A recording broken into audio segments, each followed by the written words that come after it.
Hey, what is going on everyone? I'm Wicked and today I'm really happy to present you the last video of this amazing Block from Zero to Hero tutorial series. In this tutorial, I'll introduce you to debugging blocks in Qubits, code facilitating VS Code extensions, and to some of the most important naming conventions you should follow when working with Bloc library on a large project. Before we start, make sure you check out the content overview for today's video and its specific timestamps.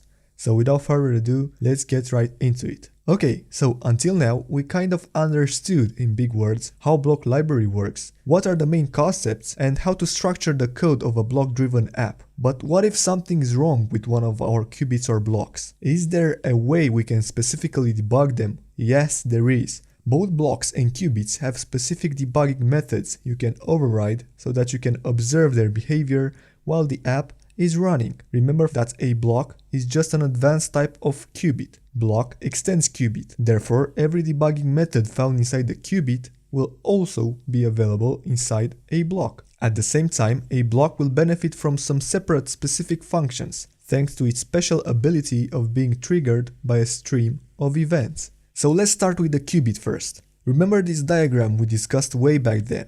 When a qubit emits a new state, we say that a change occurs. Therefore, we can deduce that a change contains only two pieces of information, the current state and the next state. But why are they called current and next state instead of current and previous state? Well, you need to understand that this onChange method is called right before the state will be emitted down the stream of states. So at that moment in time, it makes more sense to call them current and next state. So, to sum up, with the help of this overridden onChange function, we can observe all changes for a given qubit. In order to see this in action, I'll open up my last project inside VS Code.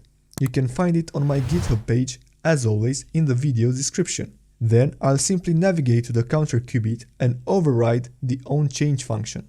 As you may notice, this function takes a change instance of type counterState parameter. So every time a new state is emitted down the stream of states, this function will be called with a change instance containing both the current and the next state. Obviously, this will help you track and debug the stream of emitted states, which is really important. Inside this function, you may adopt two approaches. You can either manually code what you want to be printed by accessing both counter values of the current and previous state, or you can opt for a much faster and efficient approach. You can simply print the past change instance as a parameter to the onChange function. But how does Dart know how to print an instance of the counter state, you may ask? Well, at the moment, it doesn't. But if we go to the counterState class, we can override the toString function, which is mainly called when Dart wants a string representation of the object instantiated from the counterState class. This is exactly what we want. If we save and run the project right now, you'll notice how simple it is to track and debug a qubit. Whenever a new state is emitted by the counter qubit, either by incrementing or decrementing the value, a new change is printed into the debug console, letting us know what the current state is and what the next state will be. Another important method which you can override inside a qubit is the onError method. This is triggered whenever there is an exception inside a qubit. An application is most likely to have some exceptions during its lifetime. Whenever we write something to the internal storage, something may go wrong with the operation. If something goes wrong, then we may want to dispatch an exception with a specific error message. We can do that by using the addError function from inside any qubit. This function takes in two arguments: the exception you want to dispatch and the stack trace to where the program ran until it retrieved that exception. Let's add this function randomly inside the toJSON method to simulate something that may go wrong with it. So whenever the toJSON method is called, that is, whenever a new state is being emitted by the qubit, a new error will be added. At the same time, due to the fact that we overridden the onError method inside the qubit, the app will print the exception and its stack trace, so that you'll be able to understand what went wrong with the application. Okay, so we finished with how we can debug and trace a specific qubit. But what about the block? By extending Qubit, BLoC is actually a more advanced type of qubit. Comparing both of them, we learned in the past that the only difference between a qubit and a BLoC is that the BLoC is event-driven. That means a block does something in response to a stream of events dispatched from the UI. In comparison, a qubit does things whenever one of the predefined methods is called. Therefore, due to the fact that BLoC reacts as a response to a stream of events, there must be a way to debug and trace this stream of events too. And indeed it is. The first method that can be overridden, which is only available to a BLoC, is the onEvent method. As its name is implying, and similar to the onChange method, onEvent is simply a method that is called as soon as the new event gets dispatched to the stream of events. Another BLoC-specific method that can be overridden is the onTransition method. OnTransition method is kind of a combination between onChange and onEvent, since it displays the current state, the next state, and also the event that triggered the BLoC to dispatch a new state over the current state. So by calling onChange, you'd get this output, and by calling onTransition, you'd also get this. But in addition, you'll also retrieve the event that caused the states to change. So to sum up, along with the onChange and onError methods borrowed from the qubit, a BLoC also comes in addition with its specific ones, like onEvent and onTransition. Now, another important question will arise. In a huge application, you'd have maybe more than 20-30 blocks and qubits all together doing different tasks. What if you'd want to track each and every one of them? Will you have to manually override every function inside every block or qubit? Well, you could do that, but it will be obviously time-consuming. Instead, we'll use a BLoC library internal feature which manages everything related to observing and debugging qubits and blocks. I'm talking about the BLoC Observer. The BLoC Observer is a utility class from inside the BLoC library, which contains every previously mentioned methods like onChange, onError, onEvent, onTransition, and also two extra ones, onCreate and onClose. These last ones are called whenever a block or qubit has been created or closed. We'll take a look at those in a couple of moments. In order to test BLoC Observer, first and foremost we need to erase the already overridden methods inside our counter qubit, of course to avoid multiple identical outputs. Remember, BLoC Observer will take care of every qubit and block inside your app. Then let's create a new folder called utility inside our logic folder, inside of which I'll create an app_block_observer.dart file. Here, I'll create an app_block_observer class that obviously extends the BLoC Observer managed internally by the BLoC library. After that, I made sure to override every method we discussed today. Most of them I won't be able to test since we're only playing with qubits at the moment. But the key of this tutorial is to understand in big words what they're exactly doing. So if we take a look at the onChange method, here we can print the change exactly as we previously did in the tutorial. This onChange will react globally right now to every change from every qubit. Therefore, the change parameter can be a type of counter state, internet state, or setting state. We need to make sure that every one of them have their toString method overridden so that we can easily print their values. Let's switch our view to the onCreate and onClose methods. If you've ever been curious on how, and most importantly when, our qubits get created inside our app, now it's the time to learn one important key factor. So let's print whatever qubits gets created here and observe a really important difference. One thing that's left to be done now is to navigate inside the main.dart file and set up the block.observer to our newly created app_block_observer instance. If we save and run our app, we'll notice an interesting fact. Even though we have set up 3 BlocProviders to get 3 qubits provided globally, only 2 of them were created when we opened the app, the counter qubit and the internet qubit. But what about the settings qubit? Why wasn't it created? Is there something wrong with it?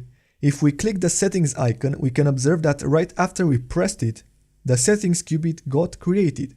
So why exactly is this happening? Well, let's switch our view to our BlocProviders. If you have ever wondered what this boolean lazy variable was designed for, now you'll understand. By default, the lazy parameter of a BlocProvider is set to true. That means the provided block or qubit will be created only when the app really needs it. In our case, The settings qubit was created when the app needed it in the settings page. So this is a really cool optimization technique. As a result, if we set the lazy parameter to false, the settings qubit will be created right after the app runs. Another fact you may have observed is that the first change occurring in our app is actually the one where we're checking for the type of internet connection. Then, whether we're incrementing or decrementing our counter value, other changes occur into the debug window. Last but not least, if we modify the notification settings, we'll also see a change with its respective values.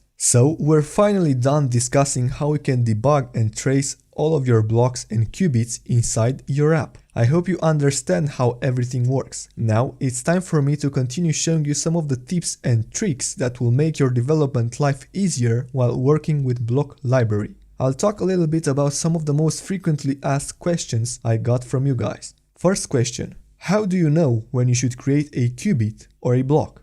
The general rule is that you should create a qubit or a block for every feature of your app. As I said multiple times, and as you noticed in my tutorials, for every feature my app had, I created a new qubit whenever we're talking about the counter feature, the internet feature, or the settings feature.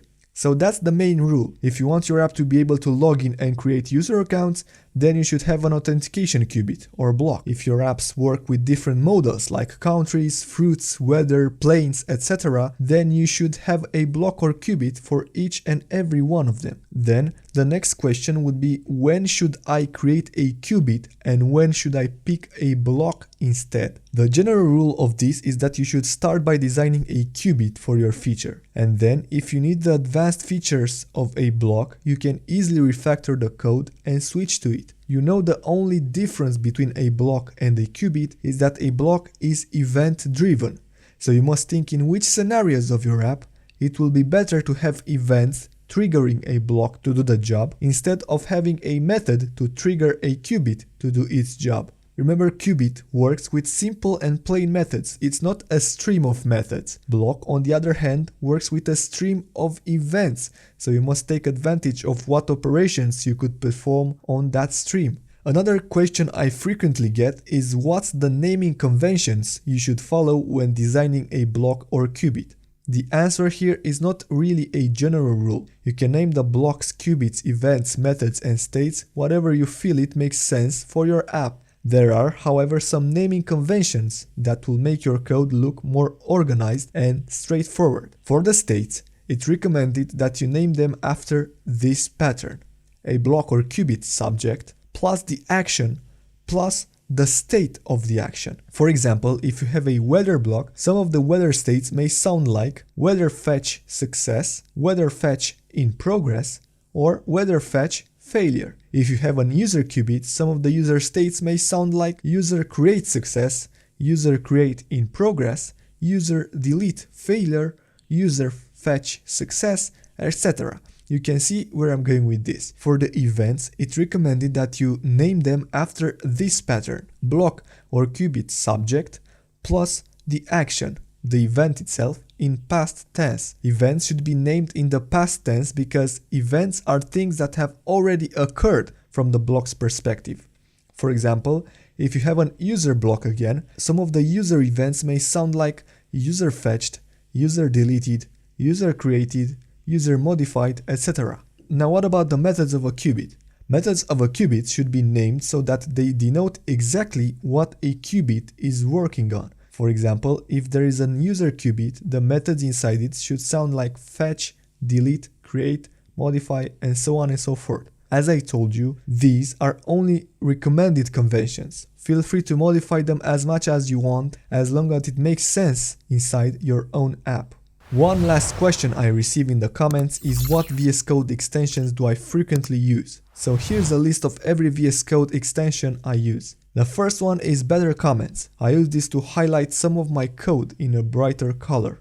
The BLoC extension is a must when working with BLoC library, just because it offers you many time-saving options like wrapping widgets and useful code snippets. Bracket Pay Colorizer, on the other hand, is also an awesome extension I use to keep track of some of my brackets. You'll find a dozen of brackets inside Dart, so this tool is really efficient. Dart extension adds support to VS Code for the Dart programming language and provides tools for effectively editing, refactoring, running and reloading apps. Now, maybe the most popular one I use in my tutorials, the Dart data class generator, is one of the best extensions you can have for fast class code generation, like generating class constructors, to string, to JSON and from JSON methods, and many more. Dart import is a plugin I often use to refactor and optimize my imports inside my app. It's an amazing time saver extension. Flutter, like the Dart extension, is also a really must-have plugin for VS Code, adding support for effectively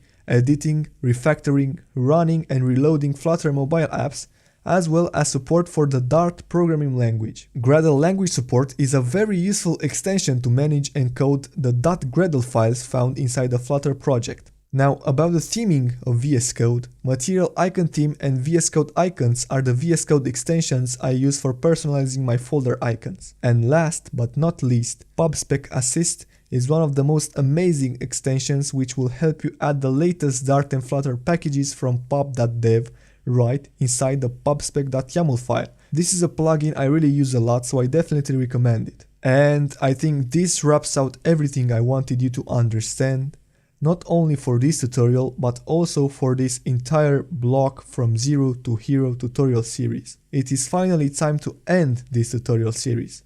I have spent so much time making every tutorial and I really hope I could help you in learning the really popular BLoC library. If I did, I would really appreciate it if you could support me by subscribing to this channel and by liking and sharing the entire tutorial series. We learned everything about BLoC, but now it's time to put everything to practice by building real-world apps. This will be the next tutorial series I invite each and every one of you to join. Until then, as always, take care, stay safe, Wicked is out, bye bye.